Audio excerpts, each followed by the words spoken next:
Fox Deportes, the Big Ten Network, Speed, Fuel TV, FoxSports.com, Fox Soccer, FSN, and Fox Sports, the greatest collection of sports properties in the world.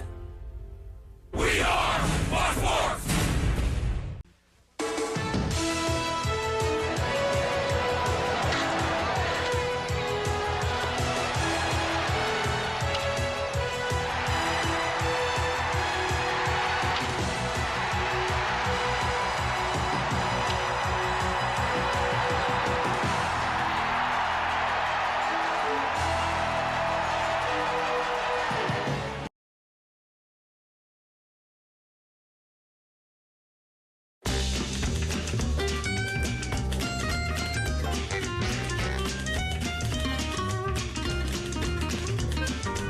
On this episode of The Story Behind the Story, I sit down with Mike Rowe and talk about his podcast, The Way I Heard It, and what we can learn from the story of the most beautiful girl in the world.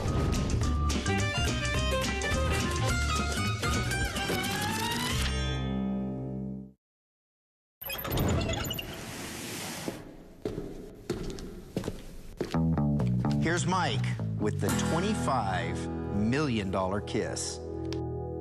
Hedwig was beautiful and married to a man she didn't love. Fritz was an arms merchant and deeply possessive of his trophy wife.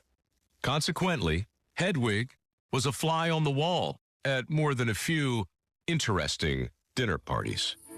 At their home in Vienna, Hedwig listened quietly as important men discussed with their husband the evolving technologies that would change the complexion of modern warfare. Fritz's guests were intelligent and influential. Some were physicists, some were inventors, many were Nazis. Hedwig didn't care for Nazis. She didn't like them in her house or at her table, and she hated the fact that her husband was selling them weapons. At the next fancy dinner party, Hedwig selected from her vast wardrobe the most glamorous evening gown she could find. She adorned herself with every piece of expensive jewelry she owned. She smiled sweetly during the appetizer, listened attentively during the main course. And then, just before dessert, Hedwig went off to powder her nose. She never returned. The next morning, a stunning woman arrived in Paris by train. And after that, it's your basic Hollywood fairy tale. Hedwig Keisler was discovered by Louis B. Mayer, the movie mogul. A year later, she was living in Hollywood and starring opposite Clark Gable. By then, she had a new name to go with her new address, Hedy Lamarr, who by 1941 was widely regarded as the most beautiful woman in the world. In fact, Hedy Lamarr was so gorgeous, she was deemed too beautiful to speak and given very little dialogue on the big screen. Once, when asked to explain the secret to being glamorous, Hedy said, "Oh, that's easy. All you have to do is stand still and look stupid." But of course, Hedy Lamarr wasn't stupid. Far from it. She was an amateur inventor who spent most of her free time at home, hunched over her drafting table, working on the next big idea. That big idea came when the Germans began targeting cruise ships in the Atlantic, murdering hundreds of civilians. Hedy read that the Americans were unable to sink the German U-boats because the Germans were somehow jamming the radio frequencies on the torpedoes. Hedy recalled a scientist at one of those fancy dinner parties in Vienna talking to Fritz about the untapped potential of radio waves in modern warfare. Hedy wondered, what if a single radio signal could hop randomly from one frequency to another? How would the Nazis block that? Hedy's question was ingenious. She developed the idea, patented the technology, and offered it to the Navy free of charge. Unfortunately, the United States military had a hard time believing that the most beautiful woman in the world had the solution to the very problem that they themselves could not seem to solve. So the Navy did nothing with Hetty's idea. In fact, Hetty was told if she really wanted to help the war effort, she should use those assets for which she was best known. Hetty was disappointed, but well aware of the assets in question and eager to contribute to help win the war. So, to raise money for war bonds, Hetty began selling kisses. In just one night, she raised $7 million, standing there looking stupid. Over time, she raised $25 million. In today's money, that's over $220 million. If our story ended right there, it wouldn't be a bad headline. The most beautiful girl in the world fights off the Nazi threat with kisses. But Hetty's true contribution would not be known until long after her beauty began to fade. You see, the technology that Hetty had developed was finally tested during a very anxious week in 1962, known as the Cuban Missile Crisis. And it worked. Big time. Hetty received no acknowledgement and no consideration, nor did she ask for any. But let's be absolutely clear about the enormity of what it was Hetty invented. Her patent led directly to the development of our modern-day communication satellite system. But her idea of radio hopping not only changed the face of national security, it's probably allowing me to share her story with you right now. Because radio hopping is the essential ingredient of what you and I call Wi-Fi. So, if you're streaming this episode or sharing this story from your mobile device, think fondly of the most beautiful woman in the world and remember those assets that matter most. Anyway, that's the way I hear it.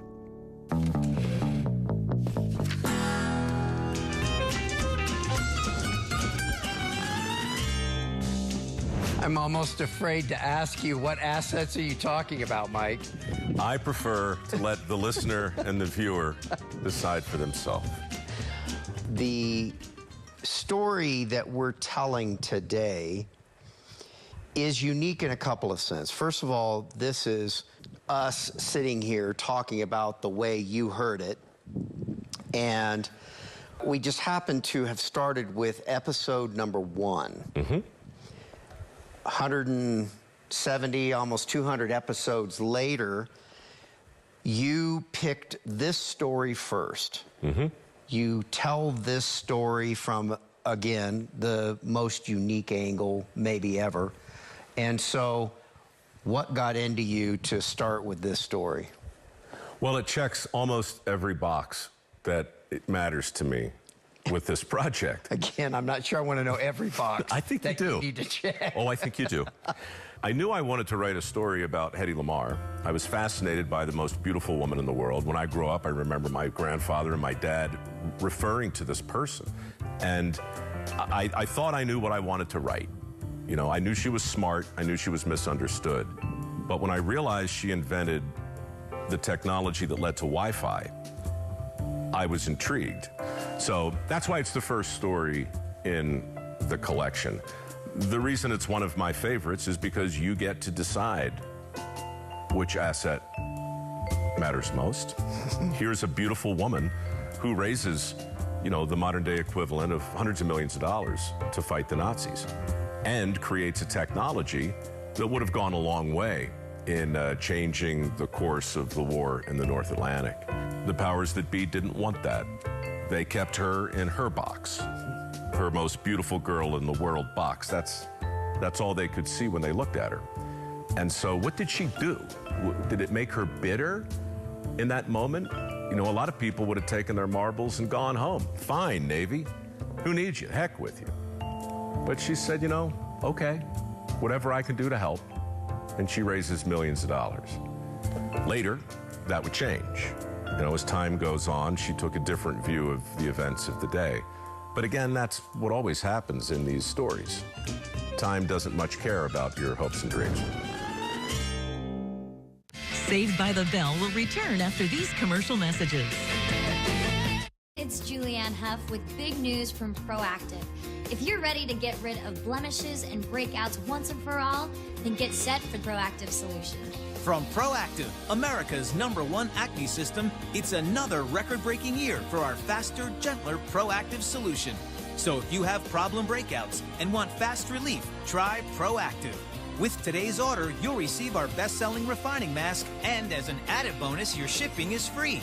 I really love Proactive. It's creamy, it's gentle, it's effective. The secret is our advanced microcrystal medicine, which heals and helps prevent future breakouts. I feel like it's getting deep into the pores and actually really, like fighting. With Proactive, I don't have to worry about my skin. I don't. It's awesome. Order Proactive today, and you'll pay just $19.95. Act fast and get these skin healing extras. A travel-size green tea moisturizer for a boost of hydration, plus our fast-acting refining mask to zap zits fast. If you've ever thought about trying Proactive, now is the time. After I had used Proactive for about a week, I was so ecstatic. My skin felt so soft, and I didn't have one bit of acne on my face. I know that Proactive can change people's lives. It's changed millions of people's lives. And I promise you, Proactive, it's gonna change your world. With Proactive, your results are guaranteed or your money back. Call now for great free extras, including this book of must-have secrets to flawless skin. All this, a $72 total value for only $19.95.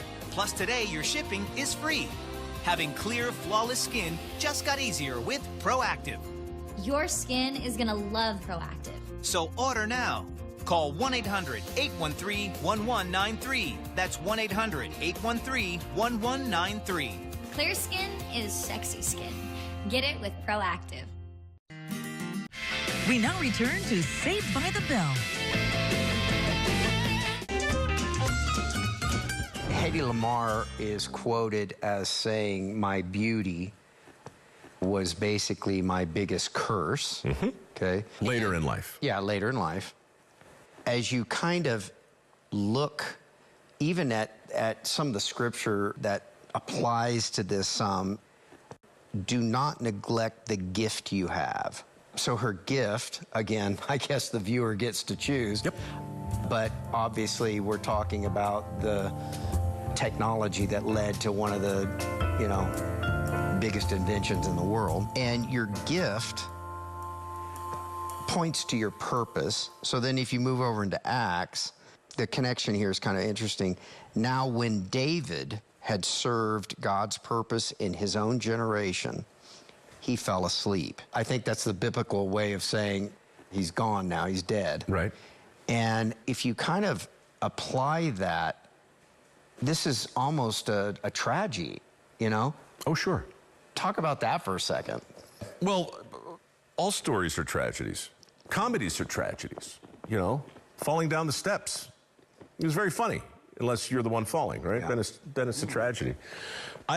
I'll come back to the business about which assets matter most, because the scripture you're quoting assumes that the person with the gift is aware of the gift they have. Right.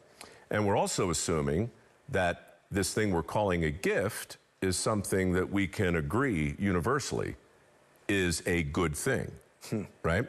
But because time changes so quickly, and because gifts, like culture, can be canceled with such impunity, it's hard to know what to think about a beautiful woman whose brain was really, it's easy to look back and say this, that's really her gift to us. It's her brain, So what do you do with this remarkable brain that's in this beautiful body? Well, if you're in Hollywood, you arbitrage the brain right out of the question and just call her the most beautiful girl in the world and get on with the next picture. Too beautiful to speak, they said. I stand here and look stupid, she said. And then later in life, my beauty and my face were my downfall. I curse them, she wrote. I curse them. So she lived long enough to realize that the proximate cause of her own great good fortune was also the thing that kept her from becoming the woman she wanted to be. Tragedy? Yeah. Then is she a victim? Again, depends who you ask. I don't think she saw herself, I don't know, but from what I've read, she didn't see herself as a victim at the time. She saw herself, I think, as misunderstood and realized that she got out of her lane. You know, something we all do nowadays in relative terms. But, you know, Hetty wasn't alone with this idea. And I feel kind of bad that I didn't include her partner in this story, but his name was George Antile, and he was a musician, a contemporary, who composed something called the Ballet Macanique, which was 16 player pianos all synchronized to play off the same roll. So it was Hetty's recollection of a dinner conversation back in Vienna combined with George's musical technology that made her think, what happened if we put all that on a radio wave? That's brilliant, right? Very few people would think like that, and very few of us would expect that kind of question to originate in the mind of the most beautiful girl in the world. So when you smear all of it together and put her back in the day, mid-40s, she didn't have a chance. There's no way in the world the admirals are going to sign off on an idea from a woman who they themselves probably agreed was too pretty to speak. And so they passed. So now you're going to have to explain something else. Now that you've gone that far in the tragedy side of this, then you're really needing to explain in some ways how we in modern time view the past. and sometimes the past got it wrong, sometimes the past got it right, but we see statues coming down of people that were revered for hundreds of years, and for some reason now there is a modern judgment on a past event. Help us with that. Goes both ways. You know, how long did it take Hetty to get a star on the Hollywood Walk of Fame? Long time. Yeah. You know, how do we remember our forefathers? Who's the bad guy? Who's the good guy? It's so tempting, especially in this binary world, to put a white hat on this one and a black hat on that one. Let's make it simple. I try when I can with these podcasts to make you feel sorry for the villain sometimes and make you think twice about praising the good guy, because it's almost always gray. Hitler liked to paint, loved dogs, right? You want to hear a story about a dog lover who likes to paint and then find out he's Hitler? That's why I say it's up to you. You got to figure out what to do with the reality that in history, the bad guys did lots of nice things. And almost nobody sees themselves as a bad guy, really. So what you're talking about today, trying to fix the present by changing the past, by pulling down a statue we don't like, by putting a star on the Hollywood Hall of Fame to try and somehow amend, right? To atone. We're always trying to, I think, fix things. And I don't know how you can fix the past. I think that if I did anything smart with regard to this project, it was call it the way I heard it. Not the way it was, not the way it happened, not trust me, I'm Mike Rowe. I don't know. You know what? I really went back and forth between the way I heard it, and I could be wrong, I probably am. I wasn't there, you know, but I do live a little north of San Francisco these days. And I do read the stories in my local paper about the desire to remove George Washington's name and Abraham Lincoln's name from public schools. And I can't make sense of that other than to say there's something, if not childish, childlike in wanting to fix the present by altering the past. That's what cancel culture is, I think. And that's what we have to sort out. Saved by the Bell will return after these commercial messages. They say it's a game of numbers, pero el flow es completamente otra ciencia. Flow mayor is where all those rhythms meet. Porque el flow no es de un solo jugador, es de un corillo entero que prende estadio. De San Diego a Santo Domingo y cada parada en el camino. Cuando estamos activos, la liga sube de nivel. Esto es Flow Mayor. A message from Major League Baseball. This copyrighted telecast is presented by the authority of the Office of the Commissioner of Baseball and may not be reproduced or retransmitted in any form. And the accounts and descriptions of this game may not be disseminated without express written consent. We now return to Saved by the Bell. Mike, I know you well enough to know that you could be doing pretty much anything you wanted to do right now, and you're sitting here. Yep. Are you trying to pull the pendulum away from standing waist deep in poo to do something different with the gift that God gave you in regard to communications? Well, I've got news for you, Matt. In my own metaphorical opinion, we are all waist deep in poo. Every single one of us. And I say that with great respect, but we're all navigating a sewer of our own making. And for me, that journey was made a lot more interesting by people who laughed while they were in that river of disappointment, you know? People who are in on the joke, people who have enough self-awareness to say, look, there are two kinds of stink. There's the kind that come off as the result of a shower at the end of the day, and there's the kind that doesn't. You want the kind that comes off with the shower. That's what dirty jobs really taught me. I don't know, honestly. I don't have a really good answer. In fact, to be perfectly honest, I kind of drifted off. What was your question again? You don't even remember. No. No, you don't remember. You don't remember the question you asked me. No, of course I do. I just think that maybe that's your default switch when you don't want to answer something any deeper. So I maybe found one of your little tricks. Okay. Usually you just keep going deeper into the well for me. I'm not going to let you. Look. Okay. You asked me. First of all, you said I could be doing anything I wanted. And I could be wherever I want. You're sitting here. Right.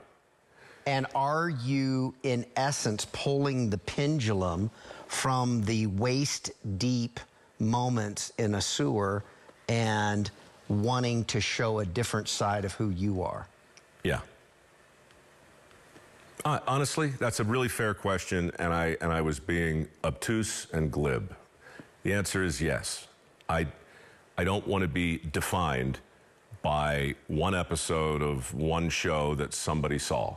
There's the dirty jobs guy. He's a smart aleck. He crawls through a river of poop. A toilet explodes. Then there's a misadventure in animal husbandry. We all laugh and go home. That was great. I love all that.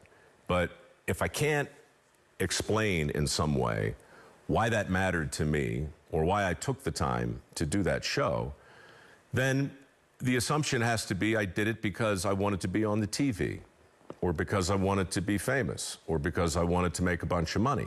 All those things are great, but they're not interesting. And so, Kierkegaard, right? The unexamined life is not worth living. So, the unexamined story is probably not worth telling. And when you said to me, I would like to examine your stories, honestly, I was flattered. I don't know if you were playing to my ego or if you genuinely saw something in the stories that kind of throbbed and hummed and maybe resonated. But I've really enjoyed hearing your take on the way you heard it, because it's the way I wrote it, and vice versa.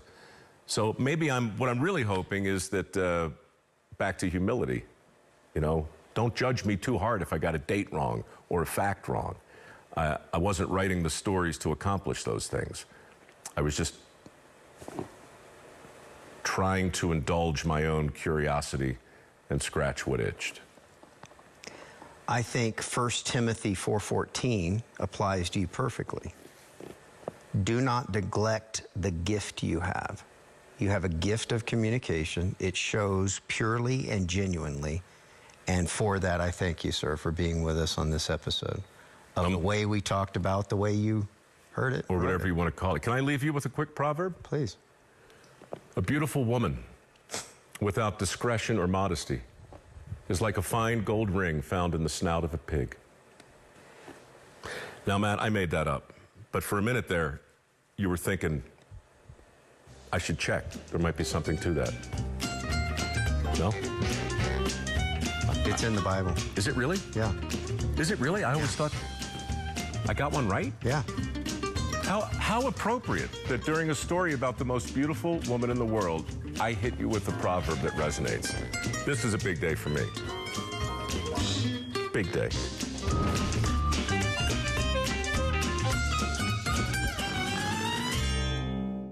This has been a presentation of Fox Sports, home to Major League Baseball, the National Football League, and NASCAR.